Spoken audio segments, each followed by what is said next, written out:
A graça e a paz, queridos. Estamos aqui para trazer a lição de número 11 de jovens. Hoje nós vamos estudar santidade integral. Vai ser uma bênção, né? E nós vamos aprender muito hoje sobre a santidade. Lição de número 11, jovem. O nosso texto principal está em 1 Tessalonicenses, capítulo de número 5, verso 23. Diz o seguinte: E o mesmo Deus de paz vos santifica em tudo, e todo o vosso espírito, e alma, e corpo, sejam plenamente conservados e irrepreensíveis para a vinda de nosso Senhor Jesus Cristo.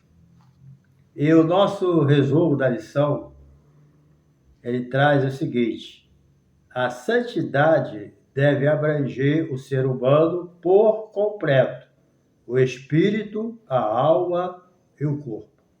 Então, vamos aprender essa lição, que Deus criou o nosso corpo, a nossa alma e o nosso espírito. Então, a nossa responsabilidade de manter santo, separado do pecado, é o ser humano completo, espírito, alma e corpo, certo? Porque Deus, na sua palavra, nós vamos ver lá em 1 Tessalonicenses 5:23, que Deus nos santificou em tudo, né? Nós somos santificados, a exigência de Deus é essa: manter irrepreensível em santidade, espírito, alma e corpo. É isso que nós vamos estudar. O ser humano completo precisa manter uma vida de santidade diante de Deus, certo? Então, nós vamos aprender que o nosso corpo precisa ser mantido santo também, separado do pecado. E nós vamos ver por que muitos acham que o corpo é uma coisa qualquer, entendeu? Que não merece atenção. A verdade é essa. Mas é diferente do que as pessoas pensam. Nosso corpo merece atenção, porque se ele funcionar mal, o resto vai tudo mal, né? Então, é preciso também entender que, apesar de nós darmos a importância que temos que dar biblicamente ao corpo, a Bíblia diz que esse corpo não vai herdar o reino do céu. Na vinda de Jesus, né, ele vai transformar esse corpo abatido, né, para ser conforme o corpo da sua glória. Assim como Jesus veio ao mundo e recebeu um corpo igual ao nosso, sem pecado, é claro, também na ressurreição ou no arrebatamento, nós vamos receber um corpo igual ao de Jesus, glorificado, né? Conforme diz lá em Filipenses capítulo 3, verso 22, me parece, né? Porque a nossa pátria, a nossa pátria está no céu, de onde nós aguardamos nosso Salvador Jesus Cristo, o qual transformará o nosso corpo abatido para ser conforme o corpo da sua glória. Entendeu? Então, isso aí é muito importante. Então, a gente deve se manter tranquilo, porque Jesus morreu na cruz para resgatar o ser humano de forma integral. Ok? Bem, então, o professor dessa lição, como a gente veremos, né, que o ser humano foi criado de uma forma plena, integral, e que a santidade também deve acontecer de forma restrita, espírito, alma e corpo. Ok? Então, é preciso entender que Deus formou o ser humano com o espírito para se comunicar com ele. Vamos aprender tudo isso nessa lição, né? E você não pode se esquecer de, se no caso, né, você está aqui pela primeira vez, né, e não se inscreveu ainda em nosso canal, se inscreva no nosso canal, deixe o seu like, o seu comentário, da onde você é, e nos ajuda aí a continuar divulgando a palavra de Deus. A nossa intenção é essa, divulgar a palavra de Deus, certo? Então, nós vamos aqui para a primeira parte. O ser humano é integral, espírito, alma e corpo. Bem, para entender bem esse conceito do ser humano integral, precisamos entender também a influência, né, dessa construção teológica que traz muita polêmica. Alguns entendem que o homem é corpo, e que é a parte material, e a parte imaterial, espiritual, é a alma ou o corpo, tanto faz. Certo? Essa linha teológica, dicotomista, né? Tricotomista acredita que o homem é espiritual e corpo. O dicotomista, ele entende que o homem tem a parte material, que é o corpo, e a imaterial, que é a espiritual, que pode ser a alma ou o corpo, e os dois são a mesma coisa. Mas a gente entende pela palavra que não é. Isso é uma questão de interpretação, né? Equivocada no meu entendimento, ok? Eu acredito literalmente no que a Bíblia diz. Para mim é o suficiente, certo? Mas não é esse assunto. O assunto mais é a santidade. Mas a gente sabe que a santidade aqui, na nossa lição, está relacionada a espírito, alma e corpo, certo? Não vamos se aprofundar, né, na tricotomia, porque não é a aula, tá bom? Mas vamos falar alguma coisa, ok? Então, precisamos entender o seguinte: para entender o conceito humano integral da influência dessa construção teológica, no primeiro século, né, no início da igreja, se faz necessário conhecer um pouquinho da cultura, da visão da cultura helênica, né, para contrastá-la com a judaica. Os gregos, né, os helenistas, eles acreditavam em uma antropologia baseada nas ideias do pensamento de Platão, né, que era dicotomista. E o ser humano tem duas partes, como alma e corpo. Acabou. Ali encerrou. Então, alguns seguiam essa linha de pensamento, como segue hoje a linha de Platão, né? Pensamento dele. Platão foi um grande filósofo, acho que mais ou menos 300 anos antes de Cristo, mas que deixou uma grande influência dos seus ensinamentos na Grécia. E tem um grande discípulo, Platão, certo? Foi um dos grandes discípulos dele. Segundo consta, parece que Platão nunca escreveu nada, né? Dizem, né? Mas não é o assunto que nós vamos entrar aqui. Então, existia essa parte dali, seguindo o pensamento de Platão, de que não tem três tricotomistas, espírito, ou alma e corpo. Bem, então, nessa visão, a alma era supervalorizada, claro, né? E sendo considerada parte do bem. Por outro lado, o corpo era desprezado. Entendeu? A alma considerada uma coisa boa, e né? Depende de quem usa. Mas o corpo era totalmente desprezado e considerado o bandido, o lado feio, né? A alma era o mocinho e o corpo o bandido. E não é bem assim que funciona. O corpo não é o bandido, certo? Então, interessante. Já o corpo era tido como uma parte mal e, consequentemente, desvalorizado e considerado o cárcere da alma, entendeu? E até hoje, você ainda encontra crente que fala isso. Não, essa matéria é podre, essa matéria não presta, tem que castigar ela mesmo. Não é nada disso, gente. O corpo é o templo do Espírito Santo, porque o Espírito Santo habita no meu espírito. Mas o meu espírito habita onde? No corpo. Então, o corpo, além de ser o templo do meu espírito, ele é o templo do Espírito Santo também. Entendeu? É a casa de Deus, podemos dizer assim. Entendeu? Então, o corpo não é uma coisa qualquer. Tanto é que no arrebatamento, Jesus vai transformar ele para ser conforme o seu corpo glorificado, como ele é hoje. Entendeu? Então, essa concepção judaica considerava o ser humano na sua totalidade, certo? O ser humano, os judeus já aceitavam o ser humano completo. O apóstolo Paulo, da forma conforme a gente vai ver aqui, ele era um homem culto, ele conhecia a teologia judaica e conhecia o pensamento grego também, certo? Mas ele não se deixou influenciar por nenhum pensamento de filósofo. lei de cultura. Ele seguiu o que está na palavra de Deus e as orientações que ele recebeu do Espírito Santo. É o que nós temos que fazer. Existem muitas vozes falando no mundo, tá entendendo? Tem a voz do diabo, tem a voz do homem, tem a voz de Deus, através do seu Espírito. Há muitas vozes, há muitas pessoas usadas pelo diabo, há muitas pessoas usadas, né, pelos seus próprios pensamentos também. O humanismo está dominando a mente de muitos teólogos, o humanismo, descartando a autoridade absoluta da Bíblia. Mas nós, no meio de tantas vozes que estão se falando para ele, nós temos que ouvir a voz de Deus e o que está escrito aqui, ó.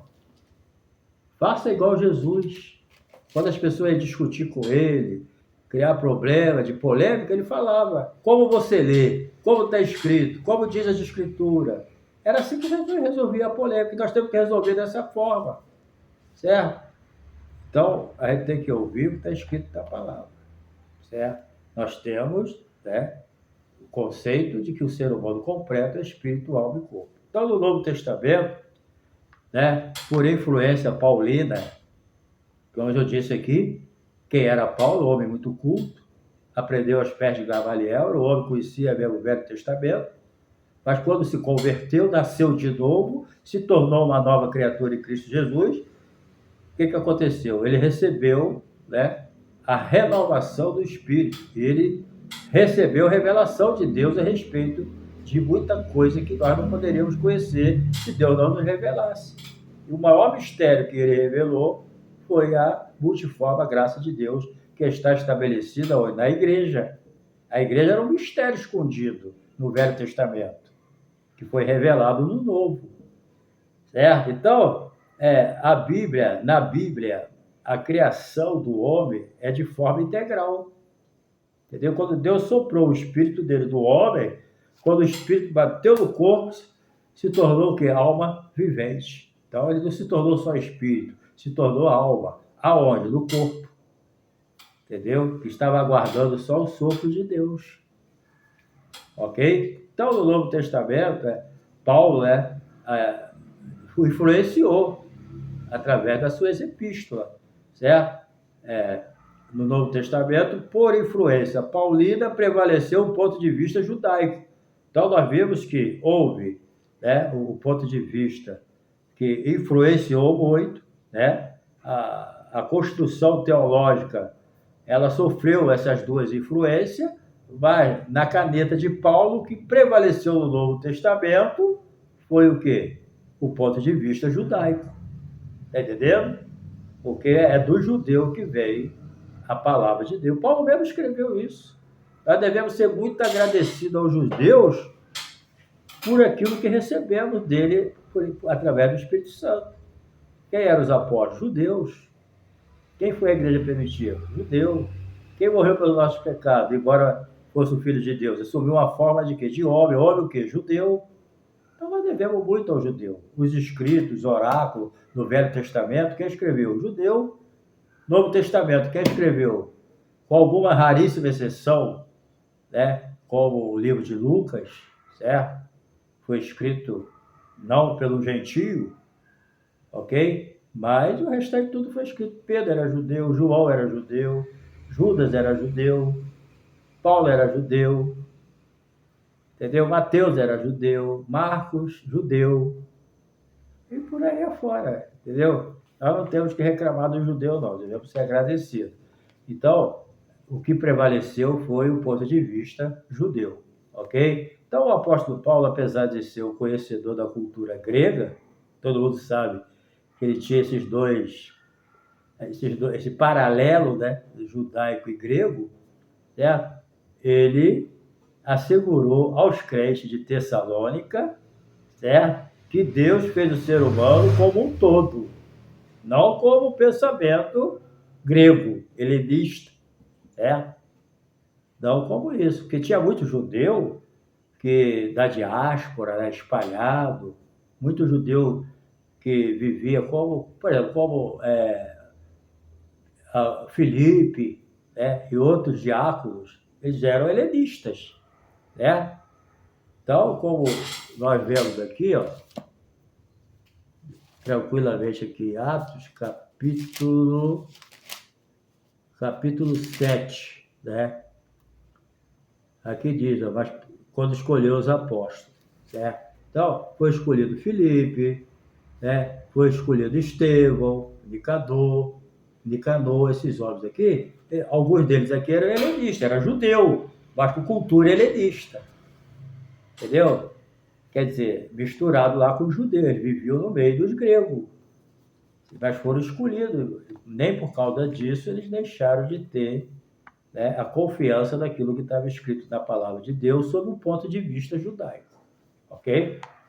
Então, o corpo, a parte material do ser humano. Então, a dicotomia dos gnósticos, os gnósticos também, por influência do pensamento grego, defendia que a matéria era má e distinta do espírito, considerando a parte boa o espírito. Então, inclusive, eles não acreditam, os gnósticos, eles ensinam que Jesus, né, ele não habitou, foi outro Jesus que habitou no corpo humano, porque eles foram ensinados e aprenderam, os gnósticos, de que o corpo humano é uma coisa ruim. Então Jesus não poderia morar no corpo ruim. Foi o outro Jesus que morou ali, certo? Então, não vamos entrar fundo nisso, mas o apóstolo João, na sua primeira epístola, ele mostra essa condição gnóstica, ignorando o Jesus humano, ok? Inclusive, o outro ensina que na hora de Jesus pulou fora, não foi o Jesus que morreu na cruz do Calvário, foi o outro Jesus. Bem, então a doutrina gnóstica, dualista, ela provocava dois tipos de comportamento errôneo, olha só. Primeiro, levava as pessoas a fazerem o que bem entendesse com o corpo, entendeu? O corpo, entendeu? É uma matéria má, uma coisa ruim, mas outra ruim não faz diferença. Então eles praticavam tudo quanto é tipo de aberração com o corpo, porque achavam que não tinha nada demais. E o outro extremo, né, era não fazer nada com o corpo. Mas o corpo não presta, deixa ele para lá. O corpo era neutro, entendeu? Então veja bem, isso tudo é uma ação diabólica, porque não tem como, né? O apóstolo Paulo escreveu, o que se olha se prostituta, faz prostituta junto com ela. Então você vê o poder que o corpo tem, certo? Por isso que Paulo falou, para manter o corpo crucificado, porque ele tem poder. Então ele não é essa coisinha boba que estão ensinando aqui. Ou ele não presta para nada, tu pode usar ele da maneira que quiser, que não tem problema, não vai afetar o espírito, ou se não, né, o outro extremo. O corpo é neutro, não faz nada com ele. Muito cuidado com isso, entendeu?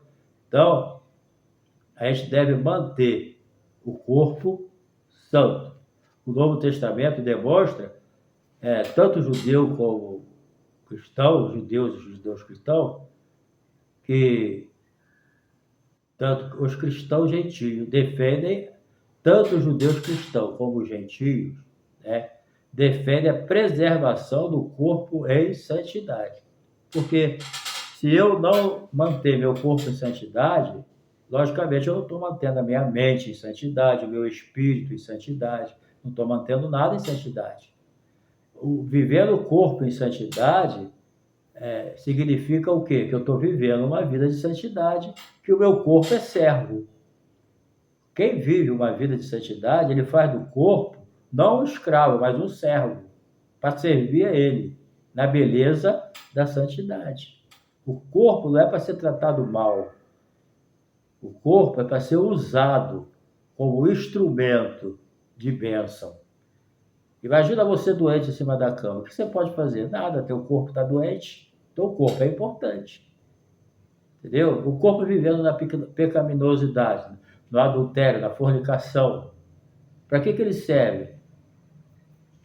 Está entendendo? Então o corpo é muito importante. O mais importante é manter ele em santidade, separado do pecado. O corpo do pecado, certo? Ele precisa estar crucificado. É o velho homem lá, deixa ele. Alma e espírito, né? Bem, a alma e o espírito, parte espiritual do ser humano. Bem, veja bem, a alma e espírito. No tanto no Antigo como no Novo Testamento, né, os textos distinguem isso. A gente precisa entender que a própria Bíblia traz distinção entre alma e espírito. A alma é uma coisa, o espírito é outra. Nós vamos ver aqui, primeiramente, Isaías, certo? Aqui, ó, alma e espírito, a parte espiritual do ser humano, ok? Aqui, dentre outros textos do Antigo Testamento, o profeta Isaías faz uma afirmação e destaca a alma e o espírito. Olha só o que diz. Com a minha alma te desejei de noite, e com o meu espírito que está dentro de mim, madrugarei a buscar-te. Você pode ler Isaías 26, 5. Então, ele com a alma ele desejou, agora com o espírito ele buscou. Está entendendo? Nós vemos também isso aqui em Hebreus 4,12.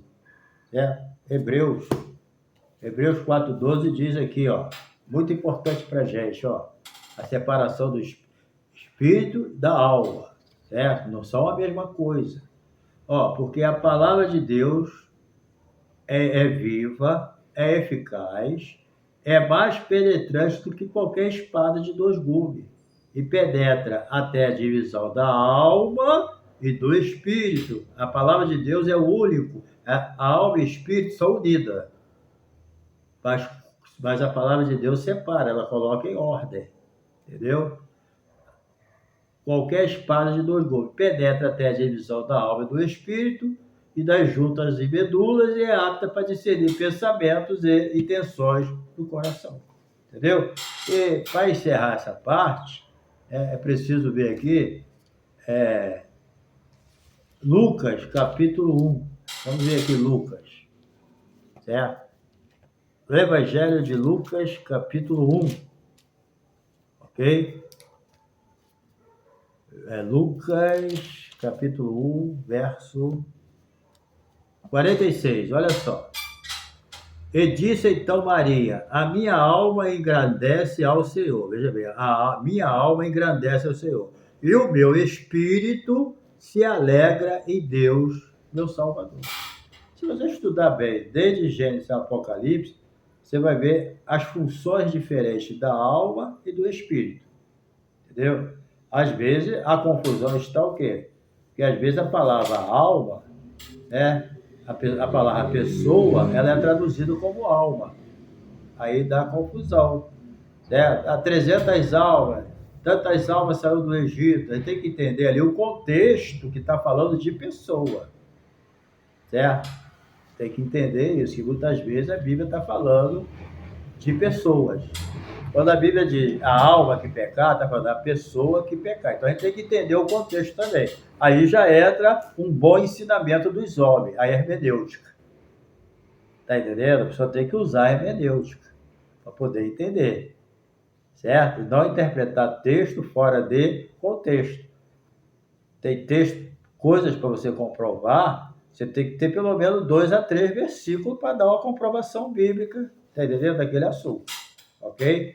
Então, o espírito humano ele foi gerado a partir da criação dele em Gênesis 2:7. Então, enquanto a alma é a sede da personalidade, o lugar dos pensamentos e decisões, e o espírito, quanto a alma, são eternos, se mantêm unidos após a morte. A pessoa morreu, lógico que é ele quem vai embora. Ele é isso aí, espírito e alma. A alma não fica separada do corpo, nem o corpo separado da alma, e nem o espírito. Agora, morreu, você vai embora e deixa o corpo aí. Mas quando Jesus vier, ele vai ressuscitar o corpo, não você, porque você está lá no paraíso. E o que a Bíblia de Jesus falou para o ladrão? Hoje mesmo estarás comigo aonde? No paraíso. Certo? O apóstolo Paulo escreveu, tenho desejo de estar com Cristo, que é muito melhor. Ele tinha desejo de ir embora, de morrer. Ele já tinha sido arrebatado ao paraíso, né? Então ele sabia o prazer e o gozo que era lá, ele tinha vontade de partir. Mas por amor às almas, ele preferia não morrer, preferia ficar aqui. Paulo não tinha vontade de dormir, tinha vontade de estar com Cristo, que era muito melhor. Ok? Então, a gente precisa entender isso aí que é muito importante, ok? Vamos ver aqui a santidade do espírito e da alma. Vamos ver quantos minutos faltam. Falta pouco, né?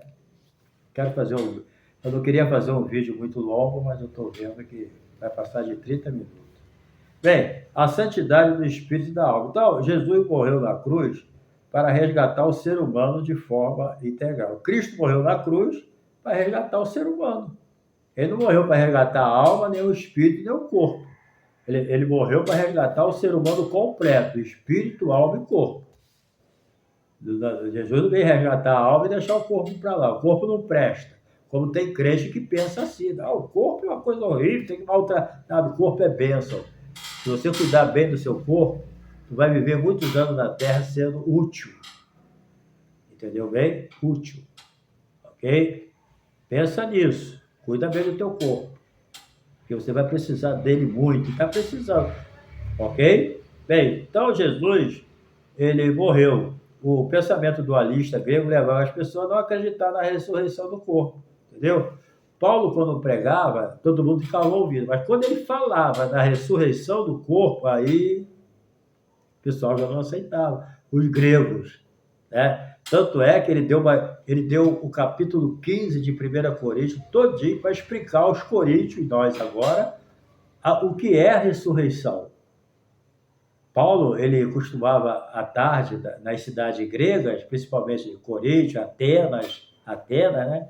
E outras cidades gregas, ele costumava aproveitar os espaços vazios, não ocupados à tarde, para fazer as suas pregações. E ia muita gente curiosa a ouvir, porque era costume dos filósofos gregos naquela época ir para as praças e ir para lá filosofar. E multidões ficavam lá ouvindo eles, fazendo pergunta, tirando dúvida, e ele tinha lá um chapeuzinho lá para o pessoal botar as ofertas. Então era costume do povo já ouvir o pessoal, né, nessas cidades gregas à tarde. Alguns acham que nem aula tinha, porque era muito calor. Né? Isso faz lembrar aí o nosso Rio de Janeiro, a nossa Baixada Fluminense. Nós estávamos debaixo de um calor terrível. Né? Então Paulo aproveitava, mas quando ele falava de ressurreição, aí o povo já não acreditava, né? Achava, que é esse fanfarrão? Que negócio é esse de que alguém morreu e ressuscitou e vem salvar? Uns zombavam, né? Mas ele pregava isso, que o povo foi ensinado diferente. Eles não acreditavam na ressurreição. Então, por isso os crentes de Corinto tiveram dúvida em relação à ressurreição, entendeu? Então, Paulo foi bem claro com essa palavra. Olha, vocês não acreditam na ressurreição da vida eterna? Se esperarmos em Cristo só nesta vida, somos mais miseráveis de todos os homens. Percebeu? Se você é um crente e espera de Deus só para essa vida, só busca bênção material, só busca o conforto dessa vida, o Espírito Santo está dizendo para você que você é o maior miserável que existe. Porque você está esperando em Jesus só para essa vida. E quando morrer, vai para o inferno? Não, nós temos que esperar em Cristo nessa vida e para a vida eterna. E para se ter a vida eterna, eu preciso crer na ressurreição do justo. Entendeu? Não deixa essa doutrina falsa entrar no teu coração. Tá? Como os gregos, certo? Mas muitos gregos que aceitaram Jesus nasceram de novo, que nem a igreja de Corinto, apesar de dar muito trabalho, mas eles acabaram aceitando, né, o ensino do apóstolo Paulo, porque perceberam que era um ensino que não concordava com as filosofias que eles aprenderam, mas era um ensino que vinha de Deus, né? Porque ele mesmo disse, eu não aprendi de homem algum, mas foi o Espírito Santo que ensinou ele. Okay? Então, os crentes, ele reafirmava a fé da ressurreição. É isso que a gente tem. Tomé mesmo, né, viu que Jesus não ressuscitou em espírito. Jesus falou, espírito não tem barca, espírito não come, eu estou comendo aqui com vocês estão botando a mão em mim. Então, eu ressurgi espírito, alma e corpo. Entendeu? Então, ele afirma que a ressurreição de Jesus que Jesus ressuscitou o homem completo, espírito, alma e corpo. Certo? Então, a santificação do espírito então, ocorre também no momento da justificação, da regeneração. Certo? Porque quando o Adão pecou com a sua mulher, ele morreu não fisicamente rápido, né? Já viveu quase 1000 anos, mas ele morreu espiritualmente, entendeu? Espiritualmente ele morreu. E quando a pessoa está morta espiritualmente, ele não sente falta do contato com Deus. Mas quando ele nasce de novo, ele volta a ter necessidade de Deus. Embora a pessoa não crente tenha necessidade de Deus, mas às vezes vai procurar o Deus errado. Né? Vai para a idolatria, vai procurar um Deus que não pode fazer nada por ele, porque ele está morto espiritualmente. Mas quando ele nasce de novo, ele é santificado. Certo? E quem é que nasce de novo? Não é a alma, é o espírito. Certo? Quem nasce de novo é o espírito. Ok? A pessoa se torna aquele que não nascer da água e do Espírito. O Espírito Santo volta a habitar no seu espírito. Aí você nasceu de novo, você é uma nova criatura, e você, a partir dessa nova criatura, você passa a pertencer àquele que te comprou por bom preço. Certo? Porque Deus não habita na imundície. Para você, o Espírito é santificado com a presença de Deus. É Deus que santifica. Tá? Então, como é que nós somos santificados? A santificação do Espírito ocorre no momento da justificação e regeneração. E vai crescendo, o crente vai progredindo em santidade. Certo? Você precisa entender isso. Agora, tudo da vida do crente tem que ser santificado. Agora, para você nascer de novo, ser uma nova criatura, você tem que ser santificado no Espírito. Certo? O Espírito Santo vem habitar no teu espírito e fazer de você uma nova criatura. Certo? Então, trata-se de uma mudança diante de Deus, de morto espiritualmente para vivo, pois vivendo no pecado, nós estamos vivos para o pecado, mas mortos para Deus. Quando aceitamos a Jesus, estamos mortos para o pecado e vivos para Deus. Entendeu? Então, é isso que temos que entender de maneira bem clara. Então, por meio da santificação, né, do Espírito, a gente se torna o quê? Nova criatura, e se tornando nova criatura, você tem comunhão com Deus. E vivendo no pecado, a nossa comunhão é com o pecado. Aceitou Jesus, se converteu, é uma nova criatura, a tua comunhão agora é com Deus e com o povo de Deus. Esse negócio de crente dizer que não gosta de ir na igreja, que o negócio é melhor ficar em casa, que é crente do mesmo jeito, sai fora. Porque quem diz que tem comunhão com Deus tem que ter comunhão com o irmão. Como é que eu vou ter comunhão com Deus que não vejo e não vou ter comunhão com o meu irmão que eu estou vendo? Tá certo que tem certo irmão que não dá para você ser tão íntimo como você gostaria de ser. Cada um tem seu jeito. Às vezes você não se encaixa, às vezes, na forma de ser de alguém. Mas você não vai ter raiva dele, vai querer fugir dele. Entendeu? Então, se você diz que nasceu de novo, é uma nova criatura, está vivendo uma vida de santidade, sem comunhão com a igreja, não existe. Porque quando Jesus vier, ele vai vir arrebatar a sua igreja. Entendeu? Aí se você está na igreja só fisicamente, não tem comunhão, não tem como. Porque Jesus é o cabeça.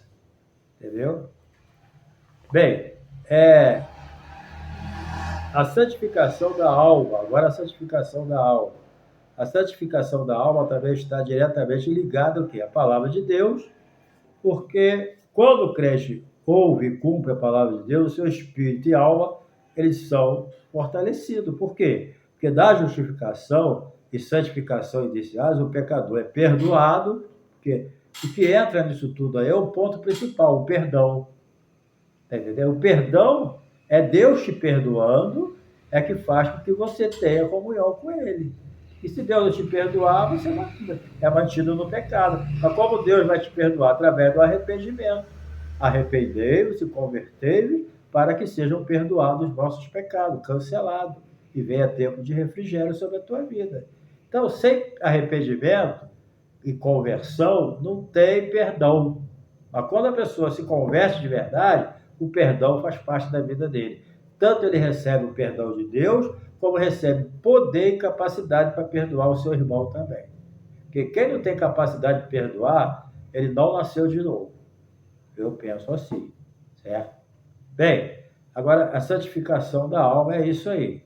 Todavia, a velha natureza continua presente. Por quê? Porque o que acontece? O espírito, nós temos espírito, alma e corpo. Com o espírito, você tem comunhão com Deus. Deus habita no teu espírito. Deus não habita na alma. Deus habita no espírito.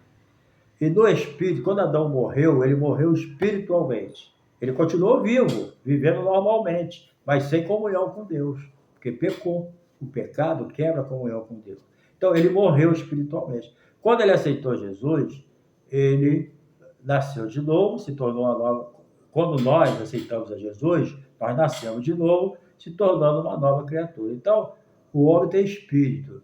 Então, quando alguém está no mundo, o espírito ele existe.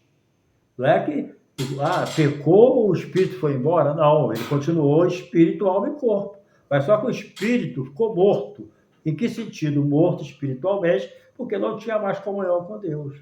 E é no espírito que você se comunica com Deus. É no teu espírito que você comunica com o teu espírito. Você já leu aquela palavra que diz assim? O espírito testifica com o nosso espírito. Entendeu? Vou repetir. Lá em Romanos, capítulo 8, diz: o Espírito testifica com o nosso espírito, que nós somos filhos de Deus.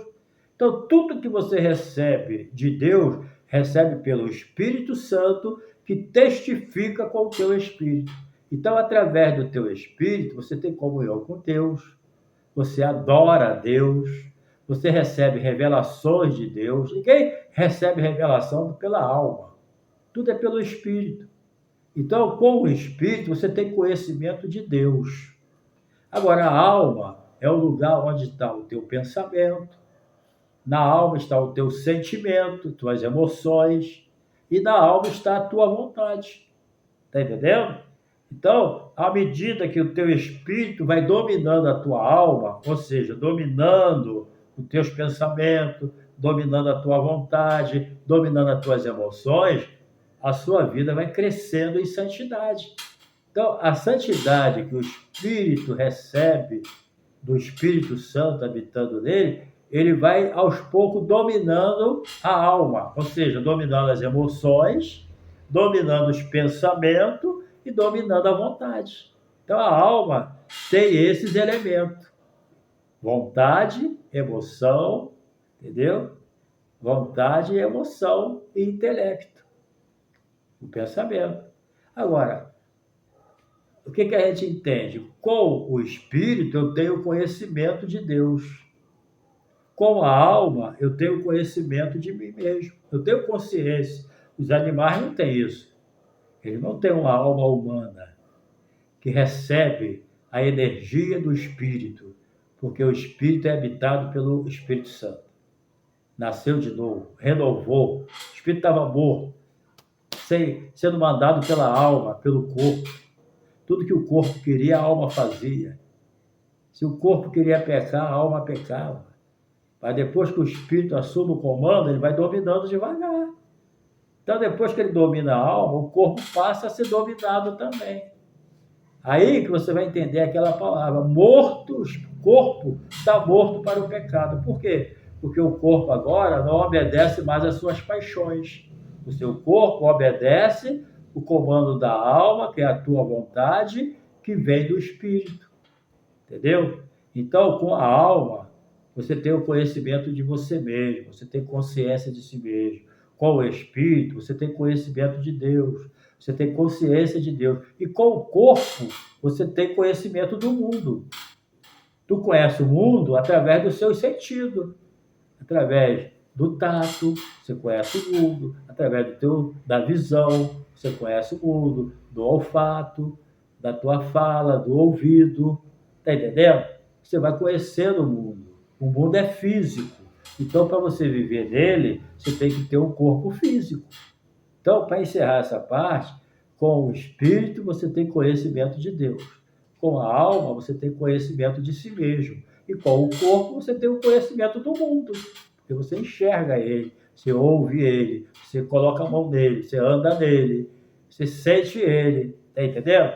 Então, isso aí é muito claro. Então, é preciso entender isso. Então, o cristão, ele precisa vigiar para que em todas essas coisas ele tenha o domínio do Espírito Santo. Entendeu? Isso aí é que é muito importante. Ok? Então, encerrando. A santidade do corpo, dominando a concupiscência. Tudo que há no mundo é concupiscência da carne, concupiscência dos olhos e soberba da vida. Tá entendendo? O mundo é uma vitrine. Você passa diante de uma vitrine, e que coisa barata, bonita, tu quer comprar.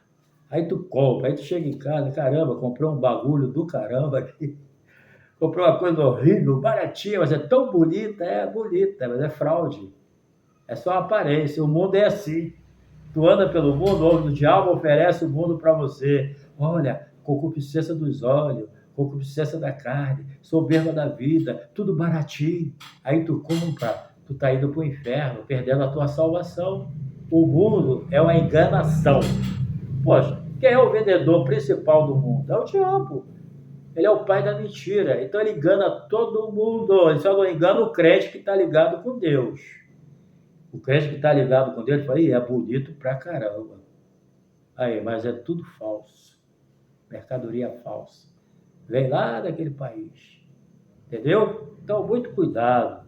Certo? Então, aqui as coisas, ele fala bem claro, a concupiscência da carne é a falta de domínio sobre os prazeres, porque o mundo, ele tem um prazer. Tu vai negar isso? Não, ele tem um prazer, mas da carne.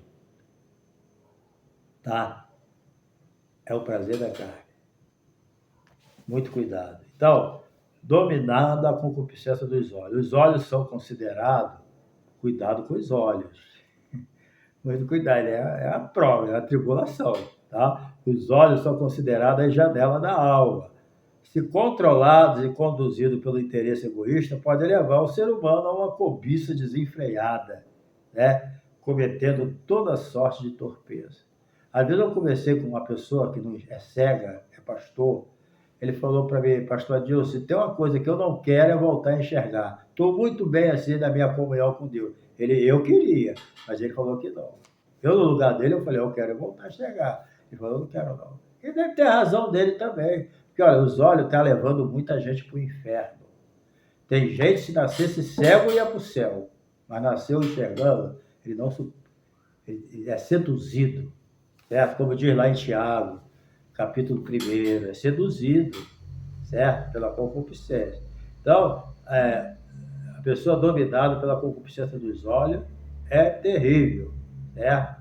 A cobiça desenfreada. Agora, né?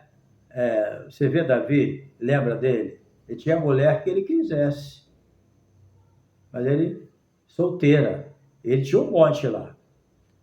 Mas pela cobiça dos olhos, aquela concupiscência, né? Concupiscência é um desejo forte, dominador.